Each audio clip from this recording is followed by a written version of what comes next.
How's it going, YouTube? I want to do a quick video this morning about the trials and tribulations of reloading. It's very easy to make mistakes if you kind of slack off. If you're not paying attention to what you're doing, you have to remember this game is all about playing with fire, no pun intended. And some other things I overlooked, kind of got sloppy on, were case preparation, especially. Looking at these cases have already been cleaned. It's kind of hard to tell because it's kind of shitty brass, but I'm just sorting them out, resorting them out. I know they're all 45. I've been through them. Some of them I've shot and reloaded, but once you start staring at these things, they all sort of start looking the same. Sort of like that one in the center of the screen. It's a funny looking bullet, isn't it? That would be a 40 cal stuck inside a 45. So that's one thing to look for. These little cases that try to hide in one another. I've tried to load a couple of cases that look like this. Even more interesting is when you get a 45 inside a 40 cal, or a 40 cal inside a 45, and a 9mm inside the 40. They're like those little Japanese doll things that you can keep taking apart and get smaller and smaller and smaller. That will wreck your decapping rod faster than pretty much anything on the planet. So I did have a primer detonate the other day over here on the 1050. You can't really see, there's a stain in there. I don't know if you can tell, right? That black, kind of a blackish stain on that indexer. If you look around the other side, down in there, let's see if I can move this handle out of the way.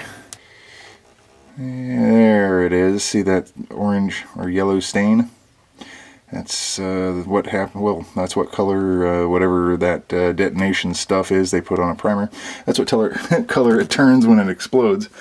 But what happened was, and this is really what motivated me the most to pay more attention to what I'm doing here. 45 brass comes in two different flavors. And I was aware of this, but was made to understand that, most common 45 stuff all has what's known as large primers, just like these. I'm trying to get a close-up on here. That there is a large primer. I'm happy with that because that's what I load. However, going through this pile of stuff, I found a few that are not large primers.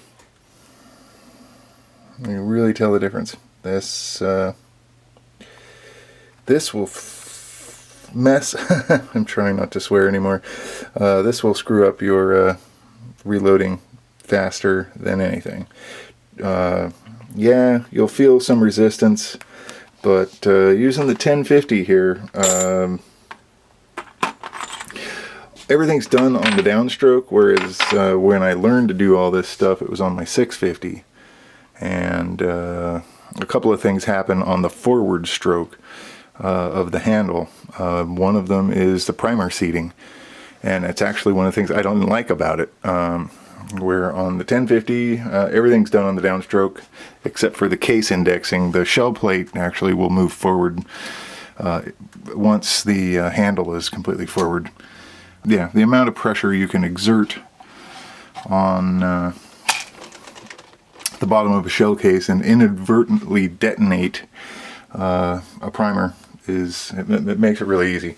So I'm just giving you a word of warning for you beginners out there. I'm still considering myself a beginner. I tell you what, when that primer detonated back there, it scared the shit out of me. Pardon my French, but it wasn't any fun. It really, really spooked me. I almost had to go change my undies. You imagine, or it was pretty amazing actually, the amount of fire that came out of the back of the machine. The first thing I thought was, oh crap, all the bullets on the shell plate are going to go up, because I did have a couple of rounds that were exposed, full of gunpowder. I thought those were going to light up, and the second that happened, I imagined the powder in the powder measure was going to go off right in my face, and I'd lose my face, basically. Actually, I have to hand it to Dillon. This thing hung tough. Another thing I kind of imagined was the primer magazine. At the time I did it, there was probably 60 primers in there. And, you know, this thing is a double-walled tube. It's a pretty thick, heavy steel tube inside, but there's another tube inside that actually holds the primers. I didn't have any other primers detonate, so that was a bonus. I heard of a guy who did this same thing on a 650 and had a group of primers detonate up the magazine tube, and let me get some light on here. The feed rod for the primers, this guy right here, this steel or plastic tube, apparently stuck in his ceiling. Came shooting out of there so fast. That, by the way, is OBX Wynn's idea. Just a little added weight to make sure the primers feed okay. Shell preparation, shell preparation, shell preparation. Know what you're loading. Go through your shells. Look at them before you clean them. Look at them after you clean them. Make sure, like stuff like this, it's probably not that big a deal. But you know what? Screw it. I got plenty of brass here. That guy's going in the trash. So, you know, right now I'm going through all my brass to make sure that I don't come across any more of those small primer pocket 45 shells, because, like I said earlier, that just sucked. The reason I'm doing this second part of this video, is I'm reloading some 9 this morning, and I'm just kind of recognizing the fact that the 650 that's over there and this machine, the 650, or pardon me, the 1050 that's over there, the 650 here that I'm using have completely different feelings to them. I'm still thinking about that primer situation, and I've come across a couple of rounds that are factory loads, or not factory, but NATO brass, and the feeling trying to push a primer on the 650, you push the primer in on the forward stroke, and it's very distinct when a primer goes in and when it doesn't, and that's something you kind of have to grow into. And I'm just kind of going to run some brass and describe the different feelings that I'm getting, because there's not a video out there that really describes this right here. This is kind of takes a lot out of the learning curve. I wish I had known this stuff before I started reloading. And as I come across a particular strange scenario, we'll take it apart and I'll explain what I felt, why I felt it, and see really get down to the bottom of it, I guess, so to speak. So hope this helps. Some primers, when you push forward, it just feels like jello. Blech. Just goes forward, you know. Others, they're tighter. Some kind of feel like you're squishing like a sow bug between your finger, you know, the roly-poly bugs. It's like they're easy to crush, but they kind of make a crunchy sound at first. It's from a dirty primer pocket, or perhaps one that was NATO.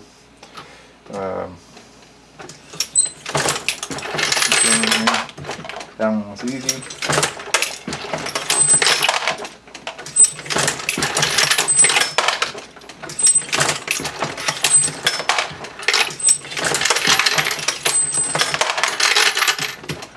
Alright, you see how I'm kind of pumping? This was a steel case, so they're a little bit tougher. But they are definitely reusable. I don't think they're as reusable as the brass. But they're definitely shapeable. They're tougher to do, and they don't last as long, but you can reuse them a couple times.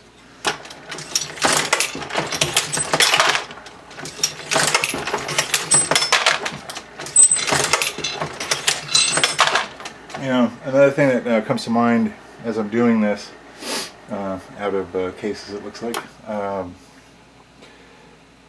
Always on a Dillon 650, you know, try to keep it in your head when you stop like I just did. The last motion you should do is that forward stroke to plant the primer in station number 2. 9 times out of 10 you'll forget, and you'll come back to doing your reloading or whatever and just crank the handle down, and you won't have a primer seated. And when you crank the handle down, it's going to fill up with gunpowder, and you're going to get gunpowder everywhere. It's going to screw up your processing. You'll get used to this. It's just each primer is almost more distinct. There are no 2 alike, you know, in a row. I don't know if that's because of the brass being different manufacturers, how clean it is or how dirty it is. But just when you push that primer forward, like this one's really mushy. It went in really simple. That one was simple. That one was really easy. They just don't really, none of them feel that that one's tighter. So just kind of give it a push. And then you can also, you know, just take a look. No harm, no foul in looking, you know. So, it went fine.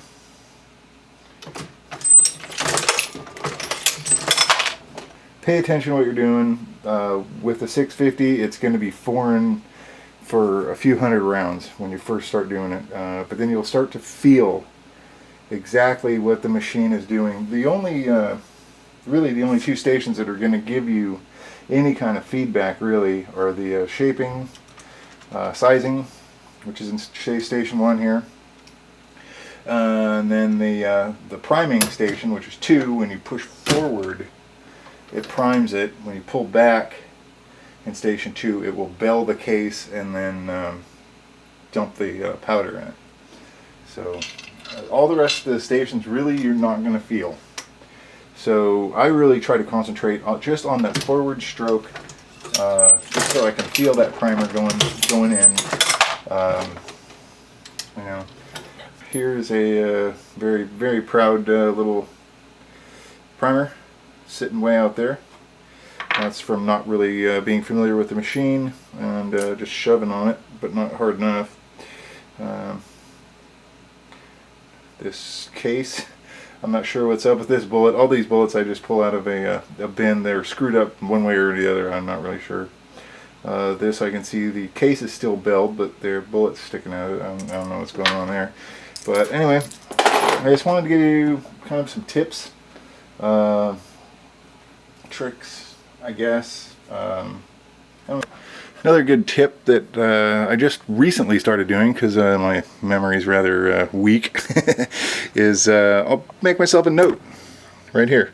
Right here on this 650, I'm running 9mm, obviously. And let's make myself a note of all the specs and how the tool head's set up, what's going on. So right now I got 9mm overall length is 1.1 inches. The crimp is 3.76 inches, or 0.376 inches. I'm loading 15 grain full metal jackets using Winchester 231 powder at 4.2 grains per load. So that's always good to do. And then also when you store them, you make some stickers, or you know, I use a white duct tape and just make myself labels. That's kind of handy for that as well. So okay, I just came across a primer that felt a little weird. I pushed forward on it and it the machine went flat, like boom. I don't know if you can hear that, but and when you push forward on it, it just doesn't feel right. I'm gonna guess this is a NATO shell. And I don't know if I will be able to show you. Well, there's nothing really odd about this shell. I was kind of hoping it was a NATO shell and I'd be able to show you the difference between a regular one and NATO would look like, but no dice. So when I come across something like this where it just seems like I don't want to push any harder, what I've learned is if you turn the shell a little ways and push a little bit, then turn the shell, then push, and then turn the shell and push. It will eventually rock itself in, and when you're not slamming forward on the thing, that will definitely result in bad shit. You're just pushing very gingerly, rotate the shell about a halfway, and just do that a couple times and it'll work itself in.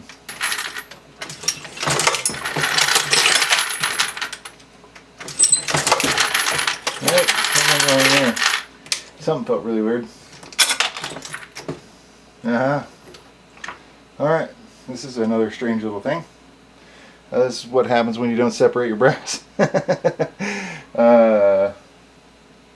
You tell the difference between that and, let's see here, that and that.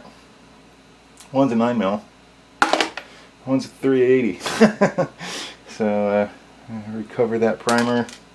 The primers will fit in the piece of brass, but the problem is that the brass, it's smaller in diameter at the rim, and it doesn't work out so hot in the shell plate, so it usually will kick off to one side or another. So that'll usually let you know when you're messing up.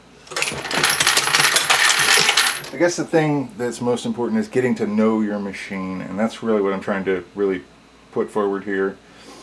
When you're priming, especially using the 650 here, even if it feels mushy, it'll come to a stop. That forward momentum, and what that is there's a pin that pushes the primer up. I'll show you what that looks like. Inside here. Okay, we're looking in here. Okay, right in front of my finger. Look at that pin come up. You see it pop up. That's what feeds the primer into the reloader, or the reloader into the case. But what you're really feeling for is something wrong. If you not get a nice resistance and then it stops, that's usually what you want. What you don't want is instant resistance. You know something's wrong with that thing. It's almost like you're just squishing something in there intentionally. Nope, something's up with this. Okay, here we go. Actually got a 380 that went all the way through to the powder station even. And the odd thing is that the case is so short that it activated the primer or the powder, but it didn't bell the case. So what I'll do is just pour the gunpowder off back into the reservoir and chuck the case, and just keep on trucking. Oh, got a little something. What we got? A little push. Doesn't feel right, but I'm paranoid at this point. This is a NATO cartridge, finally. Alright, that one felt, and it's still not seated completely, but what I felt on that one was really similar to squishing a bug. Like, it made a crispy, crunchy sound.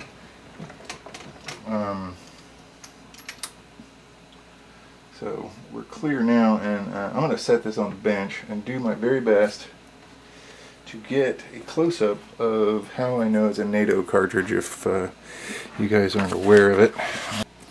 Okay, on this cartridge, look at, where are we here?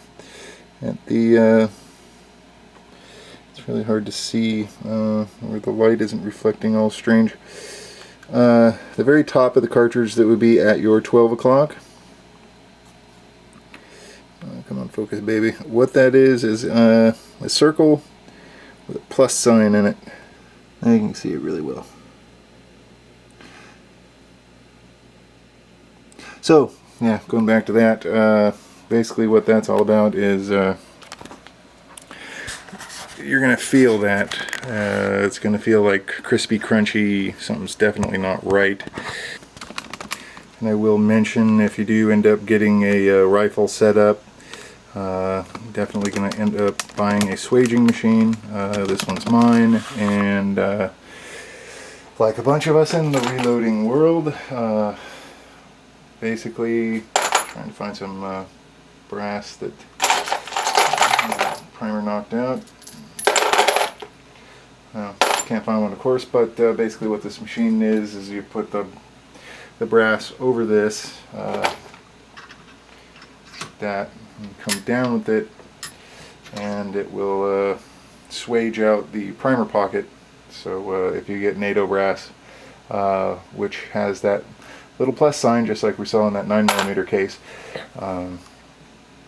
it'll open up that primer pocket for you. They crimp the rifle rounds much tighter than they would the just pistol. Pressures are obviously much higher. The swaging machine doesn't come like this. I stole OBX's idea. He stole somebody else's idea, and it's kind of a revolving evolutionary thing with the swaging machines. Basically it's just a little spring, and then there's a line that goes around. I drilled a couple holes through to make a tunnel, and then screwed it. There's a bolt on the back side. I just bolted the line. Actually what it is a waxed like a very heavy duty thread you'd use to sew like tarpaulins together. So it saves you a step. So I thought I'd throw that little extra cheat in there. Lowbuck, if you're watching, there you go. It'll give you something to do one afternoon. Alright, another thing I wanted to point out was I did a little tweak to my machine, this 650 this morning, and I wanted to show you guys what I did. Inside, underneath this plate, the shell plate here, I'll try to get some bright in here. Bring the light down a little. Hey, now we can see. So on the shell plate right here, underneath it, there's a little ball bearing that rests on a spring, and that's what indexes the shell plate.